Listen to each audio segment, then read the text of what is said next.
You ask Tiger to solve. This deals with linear equations with one unknown.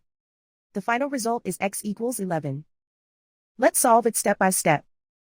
Group all constants on the right side of the equation. Add 5 to both sides. Simplify the arithmetic.